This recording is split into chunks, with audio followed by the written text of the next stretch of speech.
Magandang umaga po sa ating lahat. Let's start our day with an attitude of gratitude. Sabihin po natin na sabay-sabay, "Thank you, Lord." Kulang po ang salitang pasasalamat sa kabutihan ng Diyos sa ating buhay. Kaya pagmulat pa lamang po ng ating mga mata, ugaliin na po nating magpasalamat sa Diyos. Sa umaga pong ito, muli ko po kayong inaanyayahang magbulay ng salita ng Diyos. Tayo na po at sama-sama po tayong mag-devotion. Dito lamang po sa Si Jesus ay Kasama.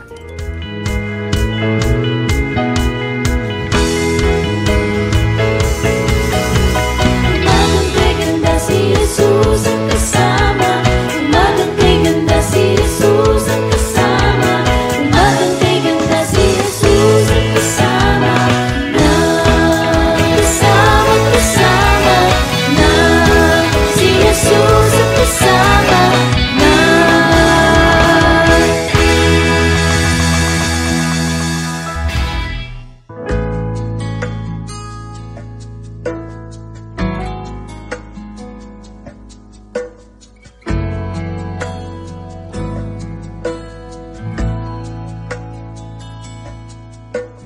Longing for a Savior, a hopeless world would wait. Sin demanded justice at a price we could not pay. But God displayed His mercy, the greatest gift of love. When we could not reach heaven, heaven came to us. He made a way in a manger, a way through the sun. Messiah, the promised before time had begun. For God so loved this world, though He knew what love would cost, He made a way in a manger to make a way to the cross.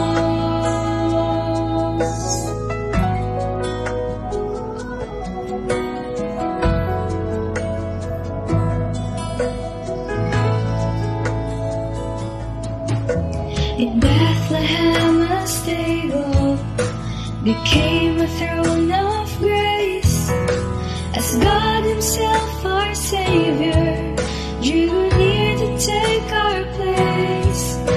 His mother smiled in wonder as shepherds stood in awe. The sacrifice of heaven lay sleeping in the straw. He made a way in a manger, a way through the sun. Messiah, the promised before time had begun. For God so loved this world, though He knew what love would cost, He made a way in a manger to make a way to the cross. He's the life who died our death, the precious Lord Jesus laid down His sweet head away in a manger, no crib for a bed. The little Lord Jesus laid down His sweet head. The stars in the sky look down where He lay. The little Lord Jesus was asleep on the hay. He made a way in a manger, a way through the sun.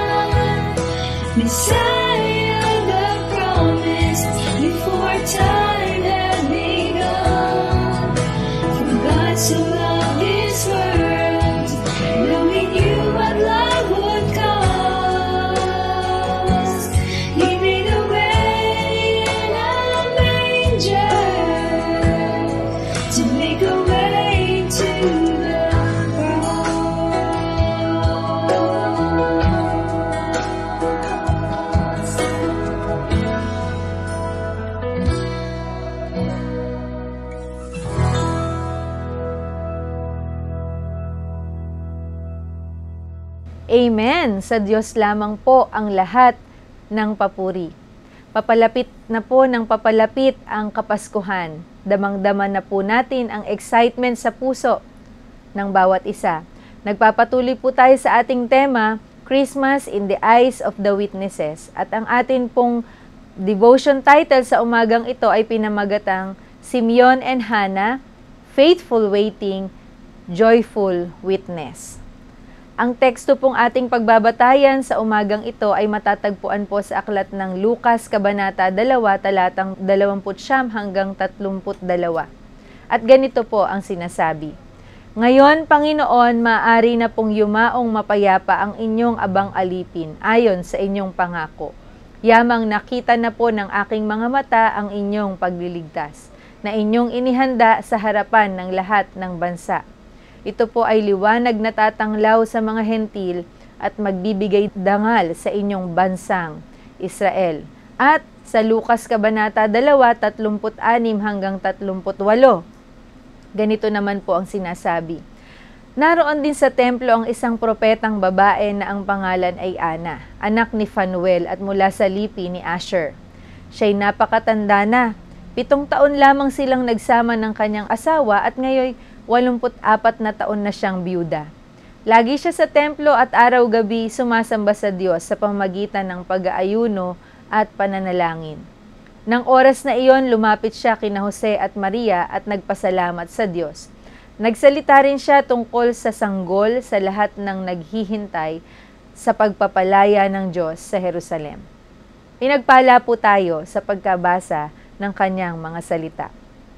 Minsan po ba sa ating buhay napatanong na po tayo ng gaano pa po ba katagal, Lord, ang aking paghihintay? May 2 tao po sa banal na kasulatan.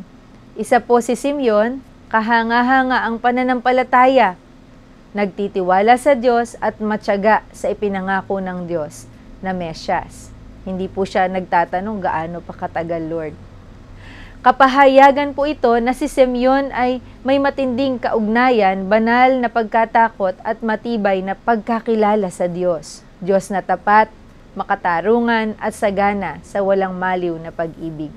Ang sabi po sa talata, siya ay isang lalaking matuwid. Gayon din po si Ana, yung isa pa po si Ana na 84 years na siyang biyuda. Lagi siya sa temple araw-araw, araw-gabi sumasamba sa Diyos sa pamamagitan ng pag-aayuno at pananalangin. Kapwa po sila hindi nawala ng pag-asa sa pagdating ng Mesyas, kahit na napakahaba na ng panahon. Kaya't gayon na lamang ang kanilang kagalakan nang masilayan ang ipinangakong sanggol. Ano pat nabigkas nga po ni Simeon ang mga salitang ito, Panginoon, maaari na pong yumaong mapayapa ang inyong abang alipin ayon sa inyong pangako. Yamang nakita ko na po ng aking mga mata ang inyong pagliligtas na inyong inihanda sa harapan ng lahat ng bansa. Sa labis na kanyang kagalakan, kontento na siya. Kumpleto na ang lahat. Nakita na niya ang Mesyas. Sina Simeon at Ana ay kapwa naging tapat po sa paghihintay. Hindi lamang tapat, kundi sa kanilang paghihintay, taglay din nila ang kagalakan sa kanilang puso habang naghihintay. At yun po ang mahirap gawin. Habang sila ay naghihintay at nang masaksihan po nila ang sanggol, lubos-lubos ang kagalakan nila. Napapagod o naiinip na po ba tayo sa paghihintay ng ipinangako ng Diyos? Mga magulang, mga kapatid at mga anak kay Kristo Jesus, sabi po ng title natin, Faithful Waiting and Joyful Witness. Napakahalaga po ng pakikinig sa pangunguna ng Diyos. Paano nga ba nalalaman kung tunay po tayo na nakikinig? Malalaman po natin na tunay na nakikinig kung nagkakaroon po tayo ng pagsunod. Pangalawa po, pagsasalita ni Ana. Tingnan po natin yon tungkol sa sanggol. Lahat ng naghihintay, sabi niya po, lahat naghihintay sa pagpapalaya ng Diyos. Magtapat din nawa po tayo sa ating paghihintay. At habang ginagawa natin yon, manalangin at mag-ayuno po tayo. Ano man po ang ating mga dalangin, alalahanin po nating may sarili pong timeline si Lord. Sabi po sa 2 Pedro chapter 3 verse 8, mga minamahal, huwag ninyong kalilimutan na sa Panginoon ang isang araw ay tulad ng 1,000 taon at ang 1,000 taon ay tulad ng isang araw lamang. Kapag feeling po natin mahaba na ang ating paghihintay, tayo po ay patuloy pa ring magtiwala sa mabuting puso ng ating Diyos. Sabihin po natin, faithful waiting. Amen. At makikita po natin, larawan po sila ng joyful witness. Nang oras na iyon, lumapit si Ana kina Jose at Maria at nagpasalamat sa Diyos. Hindi po niya sinikreto ang pagdating ng Mesyas. Sa pamagitan ng kanyang buhay na nakatalaga sa panalangin at pag-aayuno, nagsalita rin po siya tungkol sa sanggol sa lahat ng naghihintay sa pagpapalaya ng Diyos sa Jerusalem. Sabi po sa Isaiah 9:7, magiging malawak ang kanyang kapangyarihan at walang katapusang kapayapaan ang ipagkakaloob sa trono ni David at sa kanyang kaharian. Itatatag niya ito at pamamahalaan na may katarungan at katuwiran mula ngayon at magpakailanman. Isasagawa ito ni Yahweh na makapangyarihan sa lahat. Tayo pong lahat ay naghihintay ng pagsagip ng takdang panahon na mahahayag ang tama at mabuti. Matatapos ang ating mga paghihirap. Ang Diyos ang lahat sa ating buhay. Siya po ang ating kapayapaan at kagalakan. Wala pong sayang na panahon sa ating paghihintay. Habang tayo po'y naghihintay, maglagi po tayo sa presensya ng Diyos. Tayo po'y manalangin. Aming Ama at aming Panginoon, maraming salamat po sa mensahe ninyo, Panginoon, sa umagang ito. Katulad ni na Simeon at Ana, na idinedicate ang kanilang buhay sa paglilingkod sa iyo. Hindi sila nanlupaypay, hindi sila nainip sa kanilang paghihintay sa iyong pangako. At nung natamo nila yung pangako, Panginoon, nakita nila, nagkaroon sila ng matinding kagalakan. Lord, ganun din po kami. Patuloy kaming umasa sa iyong wisdom, sa iyong mga tinuturo sa amin sa panahon na kami ay naghihintay. Upang sa pagdating, Panginoon, ng takdang panahon, maipahahayag namin ang kabutihan ninyo sa aming buhay. Lord, habang kami po ay naghihintay ng iyong muling pagbabalik, magpapatuloy kami, Panginoon, na naglilingkod sa iyo, nananalangin, nagde-dedicate ng aming mga buhay, nagsusurrender ng aming mga buhay sa iyo. Salamat po, Panginoon, sa pagbibigay ng maraming pagkakataon para sa amin. Lord, sa sandali pong ito, nilalapit po namin ang aming mga kapatid na kasama na nagdi-devotion online. I-bless niyo po sila at patuloy ninyong ipadama ang inyong presensya sapagkat iyon po ang pinakamasarap na dako, Panginoon. At tulungan niyo po sila sa kanilang mga dalangin. Kayo po ang magkaloob ayon sa inyong kapanahunan at kalooban. Lord, ang aming bansa patuloy naming idinataas sa iyo. Lagi naming maranasan ang kapayapaan at ang iyong mayamang probisyon. Gayon din ang iyong iglesia. Patuloy kaming magmahalan, Panginoon. Patuloy naming ganapin ang role ng bawat isa, Panginoon, bilang katawan upang patuloy kaming magningning sa lugar na pinagdadalhan ninyo sa amin. Ang mga may karamdaman, tinataas po namin sa inyo. Pagalingin niyo po sila at tugunin ang lahat ng pangangailangan. Ang mga may kaarawan, O Diyos, na lapit namin, patuloy niyo pa po silang bigyan ng mahabang buhay na maipaglilingkod sa iyo. Ganun din, Panginoon, ang mga nagdiriwang ng anniversary. I-bless niyo po ang kanilang mga buhay at pagsasama at ang kanilang pamilya na itinatag. Ito po ang aming panalangin sa pangalan ni Jesus na aming Panginoon at tagapagligtas. Amen. Muli po mga kapatid, happy birthday po sa lahat ng may birthday ngayong araw na ito. Pagpalain po kayo ng Panginoon. Gayon din po ang mga nagdiriwang ng anniversary ng kasal. God bless po. Kung kayo po ay na-bless sa ating morning devotion, i-share po natin sa ating mga mahal sa buhay ang pagpapalang espiritual na nagmumula sa Diyos. Magandang umaga po muli sa ating lahat. Ito po si Deaconess Abby na nagsasabing kapag si Jesus ay kasama, buhay natin masaya at puno ng pag-asa.